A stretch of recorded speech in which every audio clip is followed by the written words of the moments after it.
Ya volvemos con Diálogos.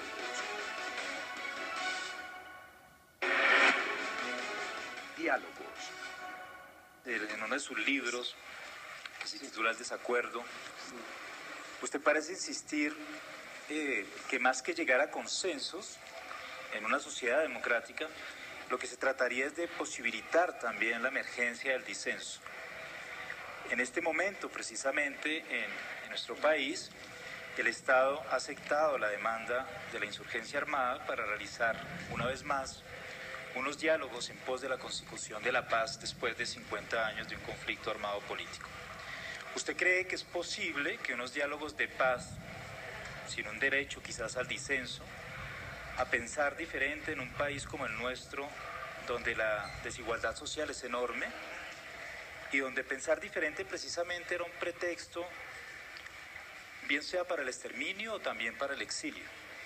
Por ejemplo, el caso de la Unión Patriótica, un partido político de izquierda, cuyos miembros en su mayoría fueron asesinados en la década de los 80 y los 90.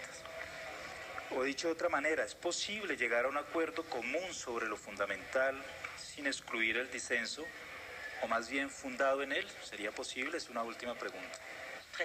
Voy a tratar el tema, voy a abordar el tema de manera general porque pues tenemos que reconocer que no tengo el conocimiento suficiente de la historia reciente de Colombia, aunque claro, pues recibimos noticias y sabemos del tema, pero no podría responder, digamos, de manera realmente concreta y práctica aquí. Ahora, diría una cosa concreta de todas maneras. ¿Qué es eso del disenso? Si tratamos de definirlo de la manera más simple posible, o bueno, no la forma más simple, sino la más resumida. Digamos que el disenso es el acto mediante el cual se crea un espacio común con sus enemigos. El disenso es efectivamente el hecho de que personas ejercen una especie de violencia simbólica con respecto al orden dominante, declarando, por ejemplo, que el poder estar en la calle, que el verdadero pueblo es el que desfila en las calles, es el que pelea y se va contra las políticas llamadas neoliberales, etcétera. Pero en el fondo el disenso es una forma de construir un mundo común alternativo. Digamos que es una vez más algo, pienso yo, que depende, bueno, y que tiene que ver con el trabajo que hice con respecto a la historia obrera francesa, la manera como en los conflictos obreros de los años 1830 y 1840, yo me di cuenta que había como una especie de transformación de la esencia misma del conflicto.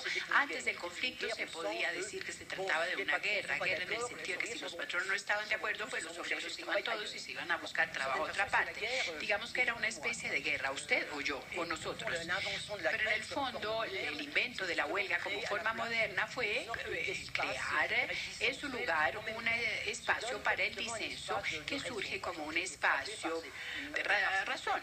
Me llamó la atención esa especie de protocolos de huelga que hasta cierto punto decías, bueno, entramos en huelga, no significa que queremos pelear, pero al fin y al cabo es que tenemos estas razones, ustedes tienen las suyas, nosotros tenemos nuestros cálculos, nuestras razones, pero entonces sí, se creaba un espacio de disenso haciendo huelga, cuando no se tenía el derecho de hacer huelga. Entonces, al mismo tiempo, diría yo que el disenso es una forma de terminar la guerra o por lo menos de transformarla a algo que resulte pacífica. Conocemos la vieja fórmula un tanto desgastada según la cual la guerra es la continuación de la política por otros medios. Digamos que sería más interesante pensar la política como una especie de guerra que encontró sus instrumentos y su pacificación, una pacificación que no significa consenso. A mí me parece que lo que es importante es pensar en el disenso, es decir, pensar en la creación de espacios comunes, pero polémicos, alternativos, entre la lógica de la guerra y la lógica del consenso. Tomemos un ejemplo. Sabemos que en el año 2005 en Francia hubo violentas manifestaciones de los jóvenes, de los alrededores de París, de los barrios pobres, inmigrantes venidos de África del Norte o del África negra, movimientos muy violentos, incendios, acciones violentas, que se rompieron muchas vitrinas, se dañó material en establecimientos, etcétera. Pero en el fondo, la cosa era el terreno nos pertenece o lo pertenece a la policía. Y en el fondo, allí podemos ver en esos movimientos de rebelión algo que tenían en el fondo algo como de una guerra.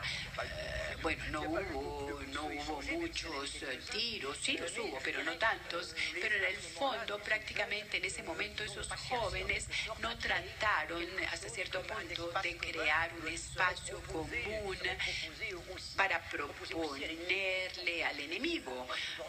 En esos casos, efectivamente, podríamos decir que nos quedamos en una lógica guerrera, porque se está en una lógica, bueno, estamos en una lógica no tanto guerrera, sino de disenso, más bien cuando se hace algo que no se está autorizado a hacer o cuando sea algo que sí se está autorizado para hacer, pero que finalmente, bueno, se trata de tomar la palabra y que se actúa de una forma que no es la que se espera de uno. Por ejemplo, jóvenes, tomemos un ejemplo sencillo. Jóvenes que salen a la calle para oponerse a una ley sobre la educación u obreros que salen a la calle para manifestar contra el cierre de su fábrica. Bueno, digamos que hay dos maneras de verlos. La manera del gobierno es decir, bueno, pero estos jóvenes se preocupan por su futuro, hay que comprenderlos, pero al mismo tiempo estos jóvenes no saben mucha economía, y lo mismo con los obreros, sí, pobrecitos los obreros, carambas, hay que entender el sufrimiento, etcétera. Y saben ustedes, en Francia y en otros países también algo que sucede y curioso es que lo que se denominaba lucha de clases hace como 20 años ahora se llama sufrimiento con respecto al trabajo. Ven ustedes esa lógica un tanto patológica como de los médicos.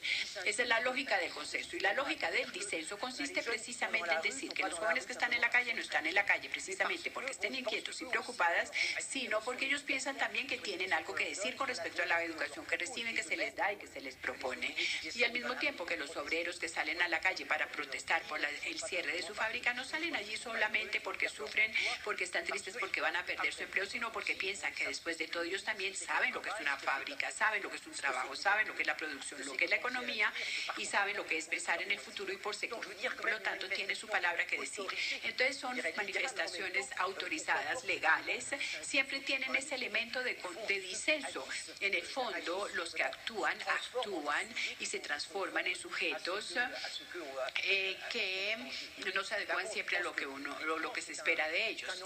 En el fondo es un reto y es un reto importante. Bueno, no voy a volver, bueno, claro, con respecto a Colombia puedo decir, y ya lo dije, que no es porque yo esté a favor del disenso que se necesite que haya una guerra eterna, por ejemplo, el caso de Colombia, pero pienso que efectivamente si hubiera gente, si hay gente que pelea con las armas y puede discutir y que es gente que puede tratar de llegar a un modo de coexistencia, pues esto evidentemente es algo formidable y algo muy, muy bien. Me acuerdo precisamente de los obreros del siglo XIX y es un tanto semejante. Caramba, después de todo, ¿por qué no entendernos? ¿Por qué no hablar y entendernos con ustedes que son nuestros patronos, etcétera, etcétera? Digamos que me parece muy bueno. Al mismo tiempo pienso que la paz, y vemos que la paz es algo que es válido si esa paz puede darle cabida y darle lugar al disenso. Sabemos perfectamente que la terminación de una serie de luchas armadas y de dictaduras en América del Sur coincidió con la ola llamada neoliberal, lo que quiere decir que precisamente hasta cierto punto frente a la violencia del conflicto o a la violencia dictatorial le sucedió la ley del consenso. Frente a ella llegó la ley del consenso. Lo vemos hoy con los movimientos estudiantiles chilenos, de los colegios chilenos. Ahí se ve el cuestionamiento cuestionar de ese consenso que llegó después de la dictadura, es decir, esa idea de que precisamente la política,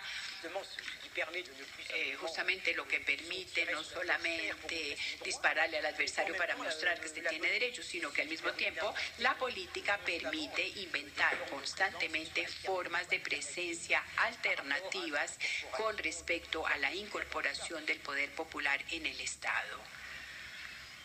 Muchas gracias al profesor Jean Rancière por haber estado acá.